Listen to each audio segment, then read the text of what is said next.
person will, the person with the talent will always find a way, because if that's their destiny, they'll get there. And obviously it will be better in the long term. I know people are wanting to jump in the gun and say, yeah, but that was her time or that was his time and so-and-so ruined it for them. Yeah, but like I said earlier, bad minds don't prosper. Okay, so eventually, you know what they say, karma, what goes around comes around. When you're spiteful, you're going to know about it. You may not even realize it's coming to you, but if you're going to do that nastiness, you're going to find out. So just be warned, people. I told you, innit, K-Rose? I said to you, somebody tried to do that to me years ago. Yes, he thought she was a sports car, okay? Now, I told people about this. They need to start test driving things before they just jump in, because it may look okay and cute on the outside, but when you start test the engine, it's one old jalopy that just broke down on the side of the road and start coughing and spluttering. Okay, well, the Maserati, as in me, I have decided to keep it moving. So, well, if you're a Maserati also, you kind of don't even park in the same zip code, as some of the hoopties do. And because, again, it's not even that. You're better. And that's a part of this that I want to make sure, we kind of mention even later in the show. As an entrepreneur, you have to have a confidence. It shouldn't be an overbearing cockiness or, basically just, I don't like people and I'm just better than you type attitude. No. But you have to realize when you really are good at what you do. Yeah, there are certain times when people will try and take advantage. Because maybe I said to you in it, I must have made it look easy for her, because like I said, if they didn't want me there no more, that's fine. Just tell me we do not want you to do this no more for us, and I'll go about my business. Because remember, those are your talents. So wherever you go, you are taking your talents with you, isn't it? But it was the way that they tried to do it, and I thought, you know what, this is going to come back and bite you. And sure enough, it did. I wasn't wishing it on them, but I wish them good luck and I went back my business, because that's just what I do when people try that foolishness.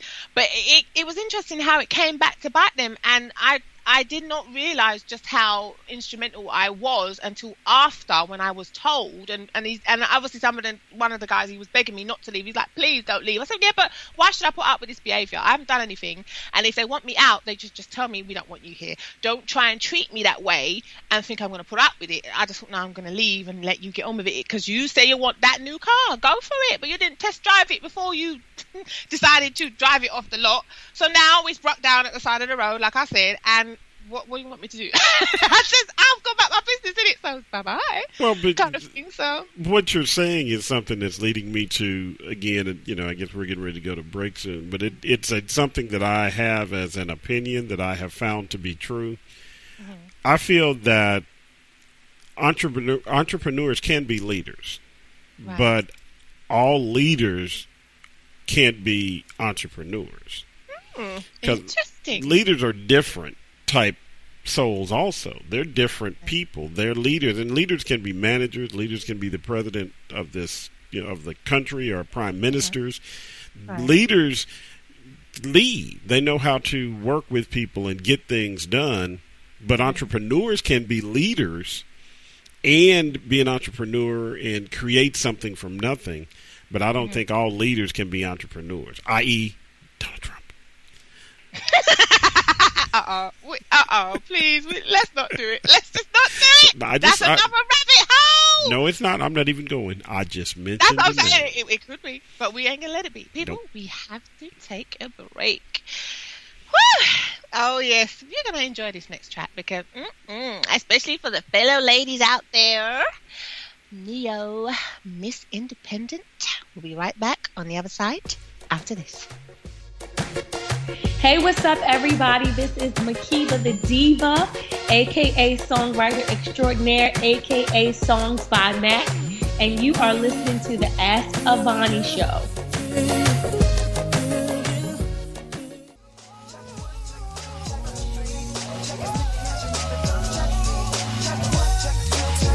Good afternoon and welcome back. This is the Ask Avani Show right here on SoMetro Radio. You are tuned into the Get Global Network, people. Yes, it's me, UK Soul Queen Diva.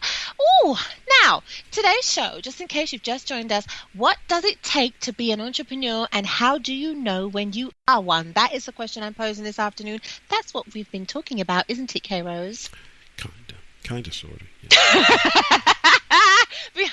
Before the break, we were having a bit of a laugh, and yeah, it is a funny topic in the things that can happen and go wrong along the way as well sometimes. But oh my God, it's hilarious some of the things that people will do, and to call themselves an entrepreneur, quote unquote, and like you said, there's a lot of things that they're doing, and you think, well, how can you really expect people to take you seriously? Because okay, there's too much talking going on with some people. It's all talk. Remember I said to you in the past, Kay, there's certain people I just don't want to deal with, because they talk so much. And then when you're thinking, okay, right, you've told me your whole bill and receipt, when are you going to back that up with some actual work, actual action, so that I can know that you are actually serious about what you've said? If they don't, I don't want to mess with them, I won't talk with them.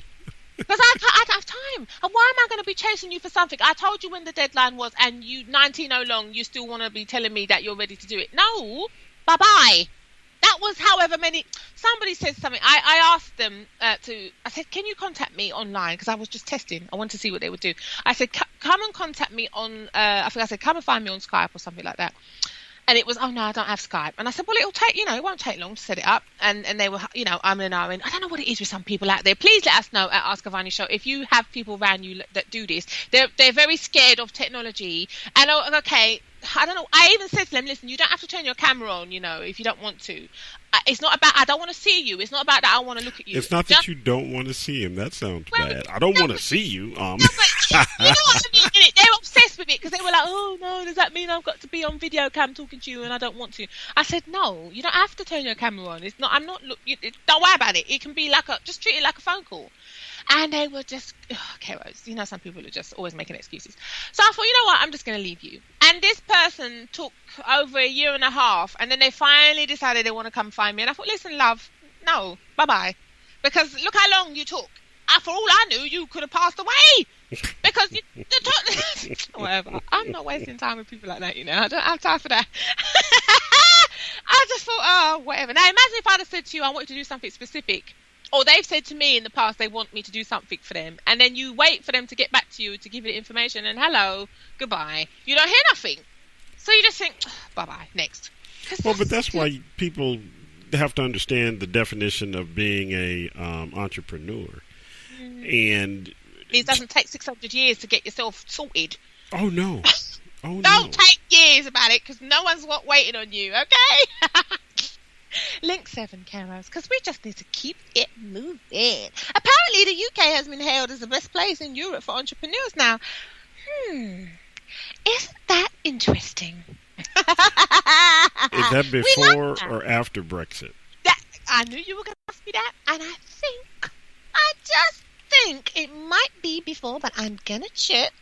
But you know what? Even after Brexit, I think people are going to forgive us for Brexit eventually. I mean, okay, I will say it. I voted to remain, people, just in case you're wondering, and you didn't hear me say this a couple of weeks ago. I did vote to remain, but you know what? Sometimes you just have to roll with the punches. Again, this is what being an entrepreneur means, isn't it? You have to go with the flow. So now, I think this is definitely before Brexit. At the time of going to press, because this was a couple of years ago, this particular article. But I think that the world is going to forgive us for Brexit eventually. I think. I mean, I don't know. What do you say, people? Well, I mean, the entire reason that the UK probably was listed, was it UK or London again? Let me look at that. Well, it said UK, but I mean, they may have meant, the financial hubs such as London. They may probably have meant that in its entirety kind of thing. But, I mean, why not the UK? Because we shouldn't be so greedy in London to hog everything. There's other big cities in the UK, isn't it? Manchester, Birmingham and places like that. So, if you want to go and live there, there's nothing wrong with it kind of thing. And start a business and do things. So, yeah. I mean, I don't know. As far as I'm concerned, I don't think it matters what type of business or industry you're trying to get into, because whatever you're trying to do, whether it's, as I said earlier, trying to sell a product or that, because that could, if you're an entrepreneur and you really make it work, that could turn into more than one product, isn't it? Right. It could be a service or whatever it is. I must stress it, and we're going to keep saying this today. You out there, you are the ones who are going to have to put in the work, and it's hard work, people. Okay. And you have to keep going if you want it to happen and be a success. And I know you've said already as well that you've had to sort of find ways to, schedule your life and, make sure that you have family time and stuff, because sometimes things can overwhelm you in it. And it doesn't seem overwhelming to you because you're so engrossed in it, but like your family members and such might start getting a bit irritated with it, sort of thing, like, you're always working, as you said earlier, and you just don't want to take time away. But it becomes like your little baby almost, and you've got to nurture it, and you've got to feed it, and you've got to make sure it's okay, and you've got to check on it a lot, and you really got to worry about it and stress yourself. So I need to get better at rest. I need to get better at that because I'm really bad at that. Well, you can't keep the level of intensity if you don't take a break. Yeah, definitely.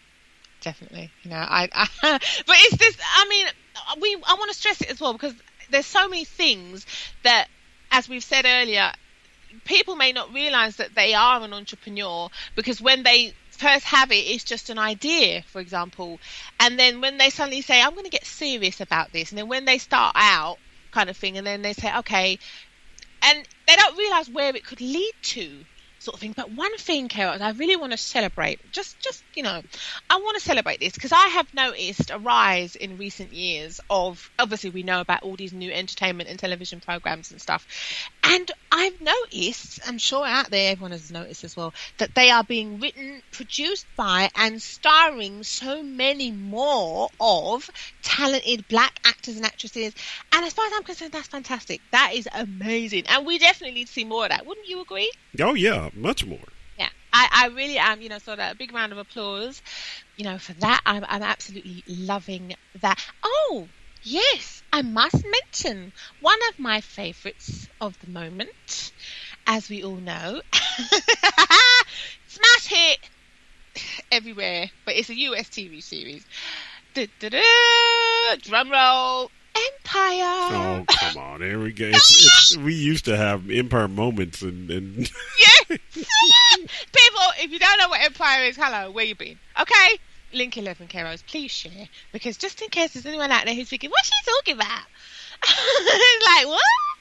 Yes, we're sharing that for you guys, just in case you're not sure what that is. But, oh, yeah, hilarious. And we're waiting for the next series, I don't know when it's coming. Is it September or something like that? Hilarious. But there is one success story that I wanted to share as well. And I've talked about him briefly before on the show, but I thought we should share again, because he had a real struggle before he became a success, this actor.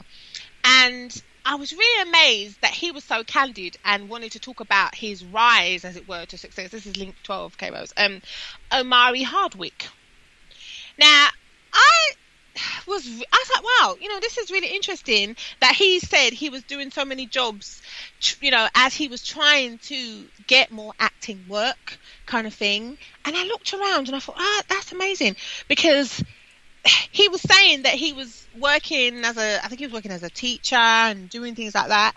And he was getting jobs. He started getting more and more acting work. But at one point he said that Denzel Washington saved him when he was homeless, which is link 13, Keros. I just thought, wow. And I think I might have mentioned this before on the show, but again, I want to stress it again, because now look at him, because he is in the aptly named, another US hit series, Power, isn't he? Kind of thing. And I've seen snippets of that kind of thing. I haven't seen one episode, but now I am going to. I thought about this actually a couple of days ago. That's the show produced by 50 Cent. Exactly. I am going to go and check that out. Yeah, and 50 Cent did the him and 50 Cent and Joe, they did the title music for it, didn't they? And I just thought, wow, and if you read about him, people, oh my God, when he said he was homeless, I just thought, now, not many people share that, or if they share it, it's they kind of gloss over it almost, because obviously they don't want to be reminded of that, because that's powerful, and I just thought, oh my God, he was saying when he first moved to Hollywood, he was a substitute teacher, and he was a high school football coach, and that's how he met Denzel Washington's son, John David, and got close with the Washington family. So it's amazing. He's saying they gave him shelter when he didn't have a place to stay, and they allowed him to be close enough to the family so that he sort of transitioned into getting an agent, which helped him to be able to get more acting